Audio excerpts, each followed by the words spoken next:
Poverty impacts on pupil attainment in Dundee schools because it doesn't create a level playing field for pupils to learn on. And what actually happens is you have some pupils who've got additional worries, concerns. They may not always have the same level of support and opportunities that other young people might have. They might not have study facilities, they might not have access to IT. So there's a whole things that some people take for granted that children who find themselves in deprivation are just not able to access. And that will have an impact. It definitely has an impact on attainment.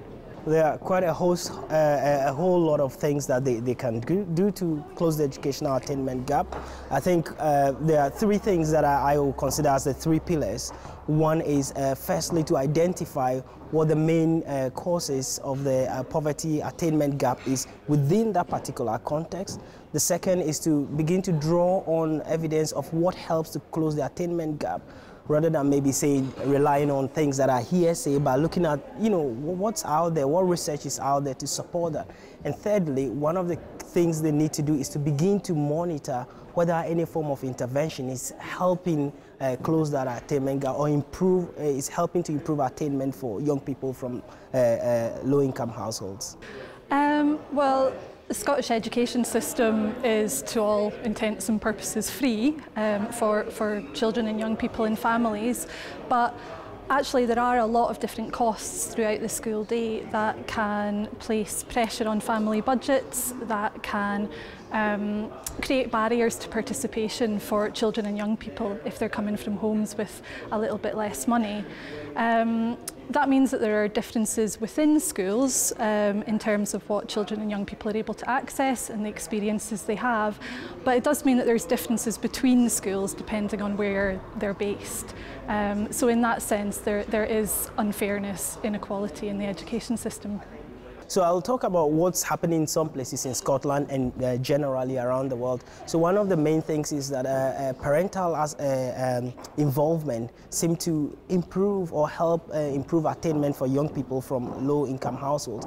However, it's quite difficult to involve parents who are living in low-income households for various reasons, either because school can be a scary place for every parent, and particularly if you've not had a very good experience in school, coming into school is still a very a scary place for you. And at the same time, most of those parents will be working different shifts, and it can be quite difficult for them to find the time to come to parent evenings. So we have to begin to look at innovative ways of involving those parents.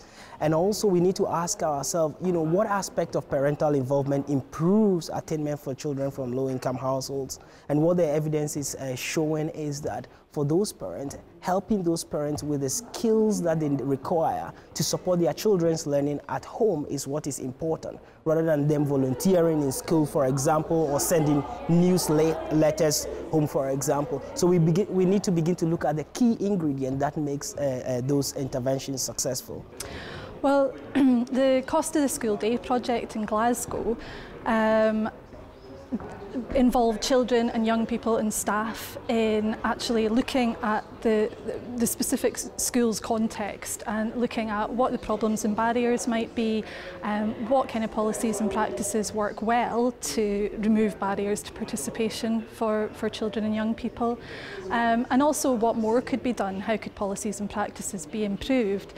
So that kind of school-specific, in-depth exploration of the issues is a really great start to doing something and making sure that policies and practices are right for children from low-income households. I think in terms of how the Fairness Commission can take things forward, we need to obviously look at ensuring that there's opportunities for all people. We're looking at our allocation of resources, that we're supporting in the right areas.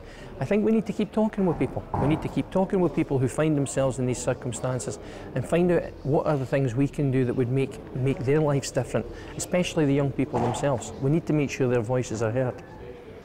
Over the last year in Glasgow, we've gathered a really good, solid bank of evidence about what the problems and barriers might be for children and young people from low-income households in school.